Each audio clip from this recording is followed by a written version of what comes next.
અદિશ ગુણાકાર અને તેના ગુણધર્મો આપણે ઓલરેડી શીખી ચૂક્યા છીએ. આજે કાર્ય શું છે એની વાત કરીશું. સૌપ્રથમ કાર્યનો થોડોક ખ્યાલ હું આપી દઉં અને પછી એક દાખલો ગણીએ અને પછી એની થિયરી આપણે લખીએ. વ્યવહારમાં આપણે રોજબરોજના જીવનમાં કાર્ય, ઉર્જા અને પાવરને જે રીતે ઓળખીએ છીએ એના કરતા ભૌતિક વિજ્ઞાનમાં તેના સંદર્ભ તદ્દન જુદા છે.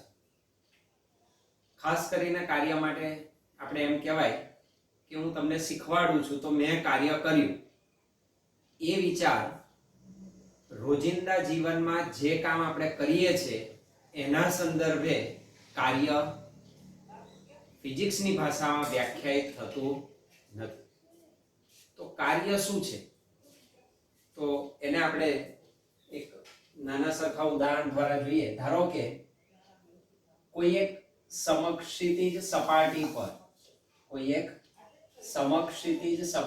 પર ધારો કે m દળનો બ્લોક મૂકેલો છે.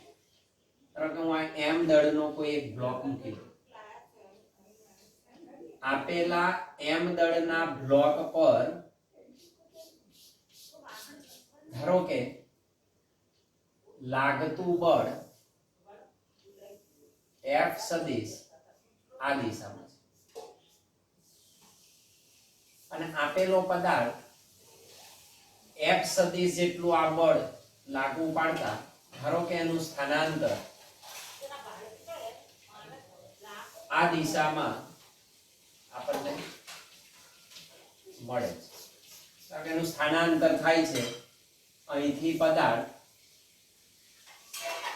d સદિશ જેટલું સ્થાનાંતરિત પદાર્થ d સદિશ જેટલું સ્થાનાંતર પામે છે. તો સ્થાનાંતર આ દિશામાં છે અર્થાત આ દિશા સ્થાનાંતર સાથે બળ સદિશ થીટા કોણ રોકે. કેટલો છે? થીટા કોણ. હવે તમે પદાર્થને ખેંચો છો, પદાર્થનું સ્થાનાંતર આ દિશામાં છે.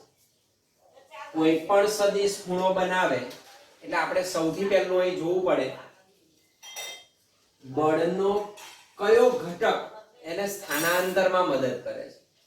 કારણ કે બળ સદિશ ખૂણો બનાવે તો એના આપણને બે ઘટકો મળે. એક પાસેનો ઘટક અને એક સામેનો ઘટક. તો પાસેનો ઘટક આ જે છે f સદિશની પાસેનો, તો આપણે એને દર્શાવીએ છીએ cos થીટા વડે. તો f cos થીટા એ બળનો સ્થાનાંતરની દિશામાંનો ઘટક છે. અને બીજો ઘટક મળે ઊર્ધ્વ દિશામાં આ દિશામાં જે છે f sin theta. f sin. તો પદાર્થ આ દિશામાં સ્થાનાંતરિત થાય છે અર્થાત સ્થાનાંતરની દિશામાંનો જે બળનો ઘટક છે f cos થીટા એ પદાર્થને સ્થાનાંતરિત કરવામાં મદદ કરે છે. જ્યારે f sin થીટા એ d સદિશને કેવો છે? લંબ છે, જે સ્થાનાંતરમાં મદદરૂપ થતો નથી. એનો કોઈ ઘટક આ દિશામાં નથી. બળ f sin થીટા આ દિશામાં લાગે, પદાર્થ આ દિશામાં સ્થાનાંતરિત થાય, તો આ ઘટક સ્થાનાંતરમાં પોતાનો ફાળો આપતો નથી. અર્થાત અહીં આપેલું બળ f સદિશ પૂરેપૂરું સ્થાનાંતરમાં મદદરૂપ નથી. એના બે ઘટકોમાંનો માત્ર f cos થીટા ઘટક, આનાથી આ ઓછું મૂલ્ય થયું, f cos થીટા મૂલ્ય એ સ્થાનાંતર માટે જવાબદાર છે. f sin થીટા પદાર્થના સ્થાનાંતર માટે અહીં આગળ જવાબદાર નથી. બાકીની ચર્ચા આપણે પછી કરીએ છીએ. તો અહીં આગળ હું આમ લખી શકું કે આપેલા બળનો ઘટક કયો? f cos થીટા, એને કહેવાય બળનો સ્થાનાંતરની દિશામાંનો ઘટક. બળનો સ્થાનાંતર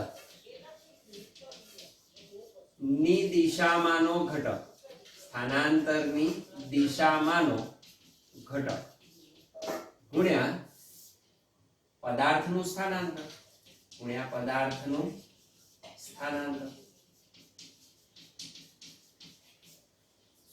જે આપણને કાર્ય આપે.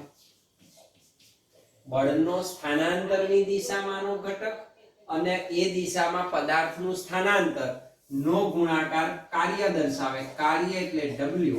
ઇટ ઇઝ ઇક્વલ ટુ બળનો સ્થાનાંતરની દિશામાંનો ઘટક એટલે F cos θ. F cos θ.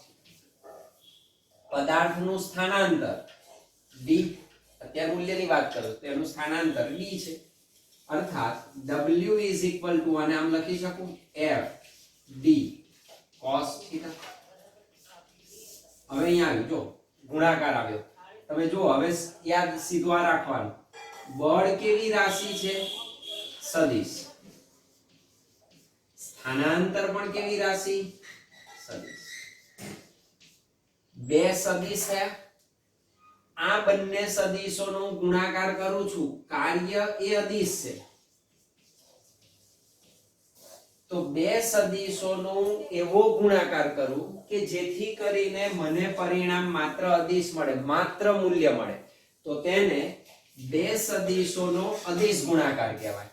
અને એટલા માટે આપણે અદિશ ગુણાકારની આવશ્યકતા ઊભી થઈ કે બે સદિશ ભૌતિક રાશિઓનો ગુણાકાર એવી રીતે કરું, એની ગોઠવણી એવી રીતે કરું કે જેથી કરીને મળતું પરિણામ માત્ર મૂલ્ય હોય, દિશાના ઉલ્લેખની જરૂર પડે નહીં. તો આ બે સદિશોનો અદિશ ગુણાકાર ઓળખી શકાય. અને વોટ ઇઝ થીટા? તો આપણે કહી શકીએ થીટા શું છે? બળ સદિશ અને સ્થાનાંતર સદિશ વચ્ચેનો કોણ દર્શાવે. વચ્ચેનો કોણ દર્શાવે. અહીં જોઈ શકાય આ F સદિશ છે, આ તરફ D સદિશ છે, તો F સદિશ અને D સદિશ વચ્ચેનો કોણ કેટલો છે? થીટા. તો બે સદિશોનો કયો ગુણાકાર થયો? અદિશ ગુણાકાર. અને that's why W is equal to કેવી રીતે લખી શકાય? તો કે F સદિશ ડોટ D સદિશ. આ કાર્યની હંમેશા સાચી વ્યાખ્યા છે અને હંમેશા યાદ રાખવી. એવું નહીં લખવાનું કાર્ય એટલે બળ ગુણ્યા સ્થાનાંતર. જો બળ સ્થાનાંતરની દિશામાં જ હોય તો જ બળ ગુણ્યા સ્થાનાંતર લખાય, નહીં તો સાચી વ્યાખ્યા તમે લખી શકો હંમેશ માટે W is equal to F સદિશ ડોટ D સદિશ અદિશ ગુણાકાર. કેવી રીતે લખતા હતા? F dot D. આનું વિસ્તરણ શું થાય? તો કે W બરાબર F સદિશ નું મૂલ્ય ગુણ્યા D સદિશ નું મૂલ્ય into cos theta, that is equal to F D cos. તો કાર્ય છે અને આપણે હમણાં ચર્ચા કરીશું, એની વધારે ચર્ચા કરવાની છે. અચળ બળથી થતું કાર્ય શું હોય, એના એકમ, રાશિ બધાની આપણે વાત કરીશું, અને ચલ બળ દ્વારા થતું કાર્ય. પણ આ થોડો ખ્યાલ મેળવી દીધો તો હંમેશા યાદ રાખો W is equal to F સદિશ ડોટ D સદિશ. તો આ તમે ઉદાહરણ ગણી શકો. અદિશ ગુણાકારનું એક ઉદાહરણ જણાવો તો કે કાર્ય W બરાબર F ડોટ D બળ સદિશ અને સ્થાનાંતર સદિશ નો અદિશ ગુણાકાર એટલે કાર્ય. તમારે પરિણામ જોવાનું. જો પરિણામ અદિશ હોય અને ગુણાકાર બે સદિશ રાશિઓનો હોય તો તમારે અદિશ ગુણાકાર લેવો પડે.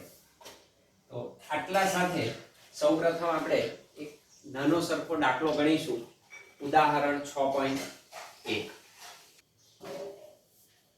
ઉદાહરણ 6.1. બળ F સદિશ મને આપી દીધું. It is equal to 3i caret plus 4j caret minus 5k caret. આટલા એકમ, એમ કે સીજીએસ એકમ નથી કહ્યું, આટલા એકમ છે. અને સ્થાનાંતર D સદિશ આપી દીધું. that is 5i caret plus 4j caret plus 3k caret. આટલા એકમ સ્થાનાંતર. વચ્ચેનો ખૂણો શોધો. બે વચ્ચેનો ખૂણો શોધવાનો, થીટા એ શોધો. તથા F સદિશના D સદિશ પરના પ્રક્ષેપનું મૂલ્ય જણાવો. F સદિશનો D સદિશ પરનો પ્રક્ષેપ એટલે આપણે કહ્યું તેમ it is F cos theta.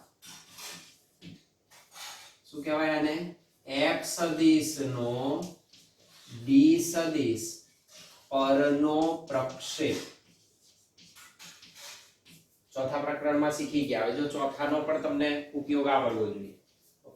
તો f સદિશ d સદિશ થીટા શોધવાનો છે, f cos થીટા પણ શોધવાનો છે. હવે બે સદિશ રાશિ છે અને બે વચ્ચેનો ખૂણો શોધવો છે. તો આપણે અદિશ ગુણાકારના ગુણધર્મમાં સૌથી છેલ્લો ગુણધર્મ શીખી ગયા, ખૂણો શોધવાનો. બીજી વસ્તુ, અહીં આગળ બળ સદિશ તમે જો i j અને k ત્રણેય છે, મીન્સ ત્રિપરિમાણમાં આપેલો છે. તો બળ સદિશ ત્રિપરિમાણમાં છે, d સદિશ પણ ત્રિપરિમાણમાં છે. દ્વિ કે ત્રિપરિમાણમાં સદિશ રાશિ હોય તો આપણે સદિશના કન્સેપ્ટથી આગળ વધીશું. એક પરિમાણમાં તમે સદિશને અદિશ તરીકે લઈ શકો. તમારે ખૂણો શોધવો છે થીટા. તો આપેલા અદિશ ગુણાકારની બે વ્યાખ્યા આપણને ખબર હોવી જોઈએ. હું આમ લખી શકું, a સદિશ ડોટ b સદિશ, એની વ્યાખ્યા આપણે જે જાણીએ છીએ તે it is equal to ab cos theta. આ ખ્યાલ હોય. અને બીજું હતું ઘટક સ્વરૂપ, તો કે a સદિશ ડોટ b સદિશ બરાબર ax bx plus ay by plus az dz. આ મને ખ્યાલ હોવો જોઈએ. આ એની બે ડેફિનેશન છે જેના આધારે આપણે કામ કરીશું f d વચ્ચેનો ખૂણો શોધવાનો. તો અહીંયા આગળ આપણને ખ્યાલ આવી ગયો, થીટા શોધવાનો છે તો શું કરવું પડશે? ખૂણો શોધવાનો, અર્થાત આ બેને મારે સરખાવવા પડશે. અહીંથી પણ હું કહી શકું, તો આમ લખી શકાય, a સદિશ એટલે f સદિશ ગણી લો, b સદિશ એટલે d સદિશ ગણી લો. તો f સદિશ ડોટ d સદિશ બરાબર f સદિશ નું મૂલ્ય d સદિશ નું મૂલ્ય ઇન્ટુ cos થીટા. ક્લિયર? હું આમ લખી શકું અને તમે એ જોઈ શકો f ડોટ d આવે તો હમણાં જ આપણે એટલે શીખ્યા કે એને કાર્ય કહેવાય. તો કાર્ય કે છે પણ આપણે એનો ઉલ્લેખ નથી કરતા અત્યારે. f ડોટ d, તો f સદિશ ડોટ d સદિશ ઇઝ ઇક્વલ ટુ શું લખું? f d cos. મારે થીટા શોધવો છે તો cos થીટા ને પહેલો સૂત્રનો કરતો બનાવી દો, અથવા જો f cos થીટા સીધું મળી જાય પહેલું તો હું f cos થીટા પણ શોધી શકું. તો f સદિશ નો d સદિશ પરનો પ્રક્ષેપ તમારે પહેલો શોધવો હોય તે પણ શોધાય અને ખૂણો શોધવો હોય તો એ પણ તમે મેળવી શકો. તો that is f cos theta, f cos theta is equal to આ લખી શકાય f સદિશ ડોટ d સદિશ, f સદિશ ડોટ d સદિશ divided by d, divided by d. તો f સદિશ નો d સદિશ પરનો પ્રક્ષેપ પહેલો શોધી કાઢીએ. f સદિશ ડોટ d સદિશ એટલે એના ઘટક સ્વરૂપે હું લખી શકું, તો આમ લખાય f cos theta is equal to f dot d એટલે fx dx plus fy dy plus fz dz divided by d. d નું મૂલ્ય, તો મૂલ્ય કેવી રીતે મળે? તો under root dx square plus dy square plus dz square. પ્રકરણ 4 ક્લિયર હોવું જરૂરી છે. ના હોય તો તમે ચેક કરી શકો, ચોથા પ્રકરણમાં મળી શકે તમને. that is equal to મૂલ્ય મૂકી દેવાના. જો ifx, ify, ifz, fz minus સાથે dx dy dz with sign લેવાના. fx કેટલા? તો 3, dx 5, i સાથે હોય x ઘટક કહેવાય, plus fy 4, dy 4 plus fz, અહીં ભૂલ ના થાય, -5 dz. નિશાની સાથે માઈનસ હોય તો સાથે લઈ લેવાનું. Under root dx square, d એટલે 5 નો વર્ગ પ્લસ 4 નો સ્ક્વેર પ્લસ 3 નો square. So it is equal to 5 તારી 15, 4 into 4 16 minus 50 divided by under root 25 plus 16 plus 9. Now this 15 minus 15 gets cancelled. अर्थात f cos theta is equal to f cos theta बराबर કેટલા થાય તો કે 16 divided by 25 16 વત્તા 9 that is 50 under root 50 root 50. f cos theta બરાબર 16 by root 50 મળે. f ને પણ નીચે લઈ જાઓ તો cos theta પહેલો મળે અને આના ઉપરથી તમે સાદું રૂપ આપી શકો તો f cos theta સીધું પણ મળી શકે that is equal to f cos theta પ્રક્ષેપ કેટલો થાય તો 16 upon વર્ગમૂળ 50.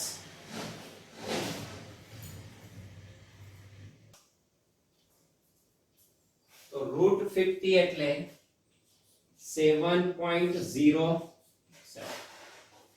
16 divided by 7.07 करो तो f cos theta बराबर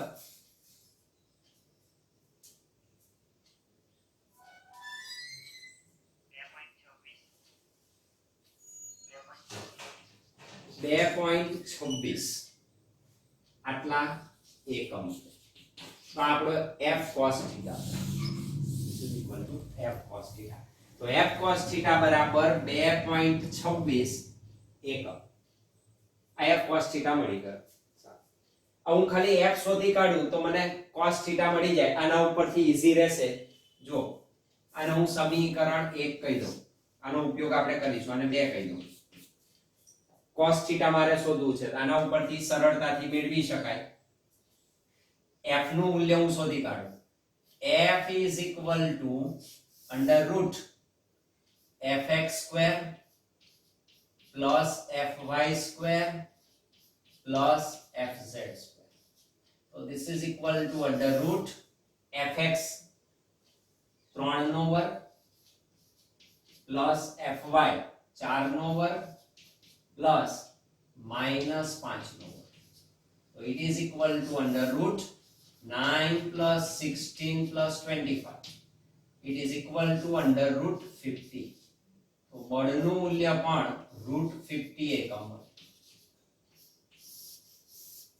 root 50 એકમ મળે. તો આના ઉપરથી સમીકરણ 1 પરથી હું cos theta અને theta ની કિંમત શોધી કાઢી આપણે. આમ લખાય સમીકરણ 1 પરથી f cos theta is equal to 16 by root 50. मारे थीटा शोधो तो cos थीटा बराबर 16 अपन root 50 into f. This is equal to 16. I f ने नीचे लावे आपने divided by root 50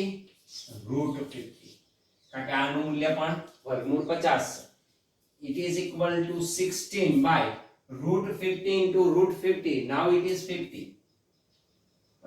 Root 50 નો વર્ગ એટલે 50. Now that is equal to 16 into 2 50 દુ 100 તો 32 ભાગ્યા 100 પણ લખી શકાય. અર્થાત cos theta નું મૂલ્ય તમને 0.32 મળે. cos theta મારે theta શોધવો છે તો આપણે એક્ઝેક્ટ theta શોધી કાઢે. cosine તમને જવાબ આવો પણ આપેલો છે. theta is equal to cos inverse 0.32. આપણે મૂલ્ય શોધી કાઢીશું ખૂણાનું. cos theta ને બદલે શું લખીશું? sin માં કન્વર્ટ કરવા પડે તો cos theta ની જગ્યાએ હું લખી દઈશ, બાદ કરવા પડશે તમારે તો અહીંયા આગળ આપણે લખી દઈએ it is equal to sin 90 minus theta. sin 90 minus theta એટલે cos theta. now that is equal to 0.32. અર્થાત 90 degree minus theta is equal to sin inverse 0.32. 0.32 એટલે 0.3200. નેચરલ સાઈન માં 0.3200 શોધી કાઢવાના. નેચરલ સાઈન માં 0.3200 શોધી કાઢવાના. કેટલો ખૂણો મળે આપણે શોધી કાઢીએ એને. તો આ નેચરલ સાઈન 0.32, આ બધા પોઈન્ટ વાળા જ છે એટલે 32 પહેલા ખાનામાં 30, 32 56 તો પાછું આવતું રહેવાનું 3200, 3206 છે 3206. એની સામે છે 18 ડિગ્રી, તો that is equal to 18 degree. અને 3206 6 બાદ કરવાને 2 મિનિટ બાદ કરવી પડશે એટલે 42 માઈનસ 2 એટલે 40 મિનિટ. 40 મિનિટ 18 ડિગ્રી 40 મિનિટ મને આ મળે. પણ 90 માઈનસ થીટા મળ્યો. મારે જોઈએ છે થીટા, તો માઈનસ થીટા ના બાજુ લઈ જાઉં તો પ્લસ થાય. ઇટ ઇઝ ઇક્વલ ટુ ના બાજુ લાવું તો 90 ડિગ્રી માઈનસ 18 ડિગ્રી 40 મિનિટ. કેવી રીતે બાદ કરાય? તો એને આપણે લખી દઈએ 90 ડિગ્રી એટલે એને આપણે ફેરવી દઈશું 1 ડિગ્રી ઓછીની લઈને બાદબાકી કરી શકાય. તો આમ થાય that is 90 ડિગ્રી નો મતલબ થાય 89 ડિગ્રી 60 મિનિટ. 60 મિનિટ એટલે 1 ડિગ્રી, તો 89 ડિગ્રી 60 મિનિટ. અર્થાત થીટા ઇઝ ઇક્વલ ટુ આમ લખી શકું 89 degree 60 minute minus 18 degree 40 minute.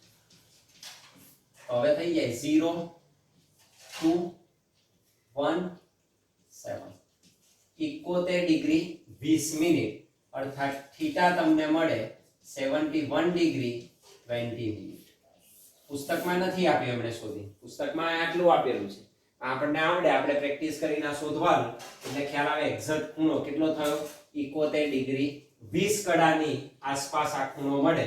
તો થીટા પણ મળી ગયો. તો f સદિશ અને d સદિશ વચ્ચેનો કોણ f સદિશ અને d સદિશ વચ્ચેનો કોણ 71 ડિગ્રી 20 કડા છે. અને પ્રક્ષેપ મળી ગયો f cos θ 2.26 એકમ. આ રીતે આ દાખલો ગણી શકાય.